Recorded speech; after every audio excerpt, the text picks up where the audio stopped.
Yo people, welcome back to the YouTube channel. You already know what time it is. It's time for another video, the review for Everton versus Chelsea. I'm joined by Mike. We were just searching for my phone and we were like gonna ring it. We rang it and everything and it's right here. That's how you know our brains are absolutely decompartmentalized from that Everton game, especially the second half. But Mike, first of all, how are you feeling, bro? We were gonna do a preview, now we're doing a review. I know. I don't know if this suits you more. Mate, no. Do you know what it is? You sit there and all of the problems that clearly Everton have got, you literally could see. It's like 118 minutes of football or something stupid in the end. Because of injuries and whatever, but... Yeah, I mean, we need a striker. Yeah. We need a striker. So give us Brozier, man. Yeah. Stop with this. Stop with this nastiness, man. Batshuayi, we've offered you Batshuayi, and you're picking and choosing which striker to take. You didn't have anyone up front today, but with Chelsea, I mean, the foundations were the defence. That was the strength of the team. You know, Koulibaly, Silva man the match. COOKuerlla looked brilliant when he came on. Everybody's discussing the fee. At the end of the day, it's about quality, and you could see why Man City were linked with the player. I thought when he came on, he was so certified, so assured. His touch, his pass, great little link up with Sterling, good cutback, should have maybe got a second goal. But the attack for Chelsea is still very clearly toothless and not decisive enough. But there's a lot of talk about boring Chelsea. Is it a bit harsh to say that at the beginning of the season? Not everybody's looking in their final form. Liverpool dropped points. Arsenal against Palace, maybe second half, they had to dig deep. Everton's not easy to go. You think maybe people are disrespecting Everton a little bit? And true, and I get that, and I am with you on that. You know, first game of the season for both teams. Let's not look into it too deep. Yeah. But Everton also lost 2 centre halves today, which means the plan would have changed midway through that game. You know, Ben Godfrey very early on, Mina a little bit further on in the second half. Both of them come off. And Chelsea didn't really capitalise on that. There was no real urgency to try and get the ball into the box. And the biggest telling thing today was Chelsea had 24 touches in Everton's box. Everton had 23. You had 67% possession. So I think for you do need that creative spark in that middle. That could be your Conor Gallagher. But you also need to find a striker. You need to find someone, again, I mean, we're talking big money here. You need to find someone who can read that line, play through the channel, give yourselves another option, because Sterling, we saw it today, COOKuerlla, left-hand side, puts the ball into the box. Sterling knew exactly where it was going to be. You need it from the other side, though. We do. Jamaican Independence Day, I was saying it. The cookie don't crumble. I'm calling COOKuerlla Cookie now. It's Cookie. It was unbelievable, but you're right in what you're saying. For me, Gallagher won't even bring the creative spot, because Gallagher's more of like, for Palace, he was crashing the box, getting goals, counter-pressing. He'll turn, but I need that elite passer, that Kevin De Bruyne, that Bernardo Silva, that Thiago. Like, we don't have that, and we could see the lack of creativity. Even though we did have, like you said, a lot of touches in the box, a lot of that was from the corners. You guys were giving away corners for fun today. In the first half, we must have counted up maybe a record number of corners. Talk to me about Pickford, because you're saying that we didn't capitalise. I completely agree we didn't capitalise. I think mainly we didn't capitalise on the fact that Pickford was having a howler. Constant errors defensively, kicking the ball out of touch, not looking assured when he got the ball. He had dilly-dallied a little bit. Southgate was watching. I thought, wow, you're not going to the World Cup if you're not careful, kid. Yeah, I completely agree. You know, the incident, Ben Godfrey, for example, Ben Godfrey plays a ball back to him. It goes out of touch. He's still sliding for it. He's still going for it. Like, it's not even just out of touch. Like, it is 3 yards over the cross, like over the bar line. So ridiculous. Then he saves, his ball handling, his distribution, it was all off. Like, it was all off. It was almost like this game just come too quick for him. And I'm not being funny, like, you expect your goalkeeper to be the most ready, because they don't have that workload in terms of like running around, etc. So yeah, he was poor today, but you didn't challenge him. There was no shots from outside the box. There was corners, but let's be honest, Chelsea corners were quite poor. Yeah, they need to be better. The first half, how many balls didn't beat the first man, or you played it short? And then, I mean, there was one time, literally within 10 seconds, the ball has gone from the corner flag to your goalkeeper. Yeah, that was really frustrating. I saw there was one chance Mount took it and it was saying scramble to the left. The offside goal from Sterling, that was an example of Pickford not being completely comfortable in himself and actually parrying balls away. But again, never really fully took advantage of the fact that Pickford was having a really slow day, and we could have really capitalised on that. But it's the first game of the season. I'm willing to tolerate it, to allow it, because it's so early on, and I am afraid of going to Goodison. We spoke about the record. What was that stat that you mentioned earlier? Yeah, so 7 wins in the last 10 and 1 draw. So you've only beaten us twice in the 3 times in 11 now. Yeah, and that is a shocking statistic from our point of view. You beat us there there last season. We spoke about the fact there's no Richarlison that might, you know, damper your threat up front. There was no Calvert-Lewin, so we did kind of come up against a half-baked Everton in a way.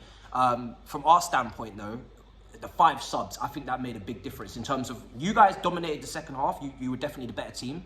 But we were just able to bring on some quality, some energy. They didn't really all work out. Broja had moments. He closed down the goalkeeper well. Loftus-Cheek came on and maybe goes to the right-hand side. But just the ability to bring on 5 changes now is a big change in this Premier League this season, I think. What won you this game was the fact that your defence were brilliant. Yeah, I mean, Koulibaly, Silva, they read the game so well. You know, they've got people who are probably technically better dribblers than, obviously they're not better players. You've got Damari Gray, Anthony Gordon, they are better dribblers than centre-halves. But they read them so well, they step in at the right time. And there was 2 occasions when Damari Gray was one down the left-hand side and you've got Thiago Silva who steps out, literally just gets the back of his foot on it, stops a through ball to Gordon, one-on-one. You've then got the ball when, again, Damari Gray's on the right-hand side. Again, Koulibaly gets that touch and it goes out for a corner, or Silva, whoever it was. These are potentially goals against teams that haven't got a stronger defence. So this is why, from an Everton's perspective, I'm not sitting here stressing too much. I know what we need to do.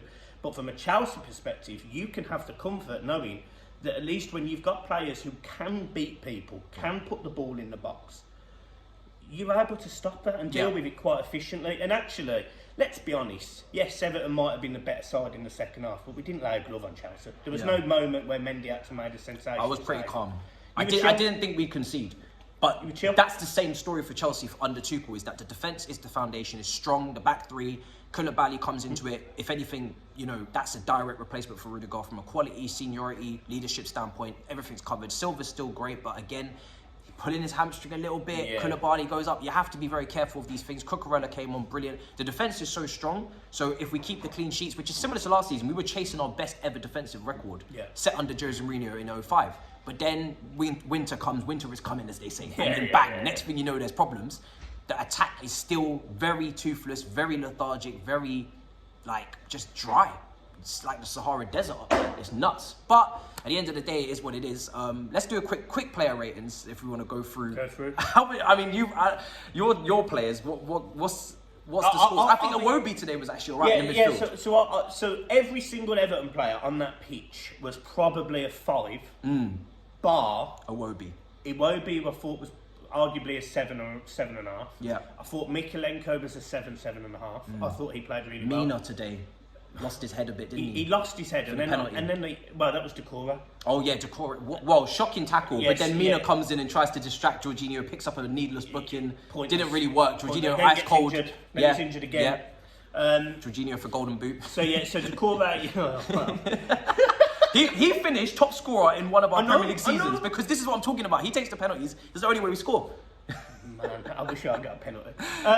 Straight up. So Decorah would get a 3. Everyone else gets a 5, apart from them 2. And then I'll probably give it a cheeky shout out to Tarkowski as well. Doesn't score as high, but on his debut, he had a brilliant chance with the header, didn't he? Yeah, I did. I thought he was solid. I thought Tarkowski was solid. Yeah. From a Chelsea perspective, rival's opinion. I like that. Yeah, you were all. I think the defence, like, Koulibaly for me gets an 8. Brilliant debut. Yeah, agreed. Him, Saliba and Anderson as centre-backs this opening game week has been brilliant. Anderson for Fulham. Yeah, really, really good. Top player. Yeah, sorry, for Palace. Saliba for Arsenal was quality on the opening day there on the Friday. They've bought him back. Yeah, they've actually used him now. Bro, they kept going on about it. Oh, Saliba's here. Yeah, we get it. Yeah, he's brilliant. We understand it. Brilliant. Wonderful for you guys.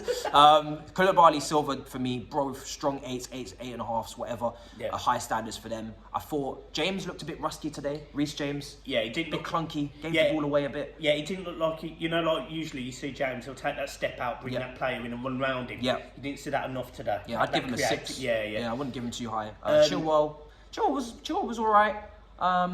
Again, maybe a 6. Maybe I'm being harsh because, again, I have high standards for these guys. Yeah, good. But you should. But I think you spend a lot of money on him. Aspie maybe can get a 7. He was part of a very good defence. Mendy made a big save, 7 as well. Yeah. But I think COOKuerlla came on. He fit like a glove. He was a solid 7.5 when he came on. His quality. Yeah, agreed. And Sterling instantly linked up with him. Yeah. And that's a positive thing to see. So from a Chelsea perspective, you've almost got that one side sorted. Yeah. You just need to sort the other side. I thought Loftus-Cheek. he didn't have to do much when he got came on. But he broke with the ball, carried it a few times. He won a free kick in a difficult position. Yeah. Broya when he came on, little bit. Yeah. He closed down the goalkeeper definitely, but again, it's difficult coming in a game like that. We was on the defence. Even Gallagher, not really going to have too much impact. The problem you've got with these players is there is no doubt they are quality players. We saw Broya, we saw Gallagher, we saw all of these players over time. But the problem is the level of Chelsea is it gets to the point where these players are like they're not. Sounds so awful, but they're wasted. Their talent is wasted because they can't get into the team, although they want to get into the team. And you made that point about big squad. You see the bench, huge. No Hudson-Odoi on that bench. No Werner. No Alonso's obviously going to. Pulisic was there. Alonso's obviously going to Barcelona. So many players not on that bench. It's a very deep squad. Barkley. Yeah. Well, listen, you can have him. I'm telling you. How much? Let's negotiate. You keep him. I might take Batshuayi at this rate. I might have to. That is desperate. I tell you what. That is bleak. I'll drive down to Cobham, pick him up, take him back up. And you sneak Gallagher in the back seat as well at the same time. Absolutely. I'm telling you now, it would. And you would take Gallagher, who we were speaking about earlier. Mate, after watching that, I'd probably take Ross Barkley, but don't tell Everton fans. I know they really don't want him back. Sterling, I'd give a 7. Mount 6, I think. Kai definitely a 5. I didn't see too much of Kai today. I need to see more. 90 I don't want to talk about the press. We don't talk about the press. We don't talk about the 30 press. 30 plus add-ons. Yeah, there's a lot of add-ons talk here. Big up, bro. I want to give Jorginho and Kante maybe just steady 7s. I think good everybody, penalty. Really good penalty under pressure. Corner. I made this comment because we saw the penalty analysis from where we were sitting, and none of them are ever really deep into that corner. And I sat there and thought, he's right in the corner. Because Pickford had his number. He had his number from the Euros. He completely done him and he stuck it bottom corner. It was. I'm not even going to say it was a beautiful penalty. It wasn't too hard. It wasn't flat. It was class. It was. He's a good penalty taker. I know he's had a few glaring issues in Italy, not qualifying. Everybody's jumping on his back, but Jorginho's penalty taker for the reason that he is. Maybe Kai. Some people will say Kai should be on them to get confidence up, get goals into him, but I don't know. It's difficult. Should have won Ballon d'Or. Listen, I would have been here for it. Tammy, still nobody in a Chelsea shirt is exceeding his 15 or 16 non-penalty goals in that number 9 shirt, which everybody's now running away from that number 9 shirt because they're scared. Bro, listen, Tammy, as much as Tammy wasn't perfect and Tammy still has more to improve as a player, as of yet, nobody since Diego Costa is to exceed him in this Chelsea shirt. He's fresh. Kai needs to do more. Don't get Costa. Well, listen, guys, we're going to wrap it up. Make sure you subscribe. Hit up the icons. Make sure you subscribe as well to Blue Boys Network. Exactly. Get that in there. Yeah, it's in the title. All of and you in the description. Are growing so quickly. Come and sub to me, man. Get it done. And yeah, listen, it was a tough game to watch. Boring. Chelsea is ringing in the background. All I can say is, if this is the football we're going to see all season, 100% criticise it, ask for better. Tuchel, we need new ideas. We need you to you're getting back to this transfer window. I still want to see more. Still need to be more transfers in that attack. But we definitely want to see better football. I think today we could even see why maybe a Nigel de Jong with the passing range and the creativity he has might be useful in this team. But early days, first day against Everton, it's not an easy place to go. Record's shambolic. Away from home, crowds up. I'll take a win, man. I'll stick to my free transfers, thanks. Hey, you spent enough. Yeah, you spent enough. All right. Listen, big up, guys. In a bit. Peace. Come on.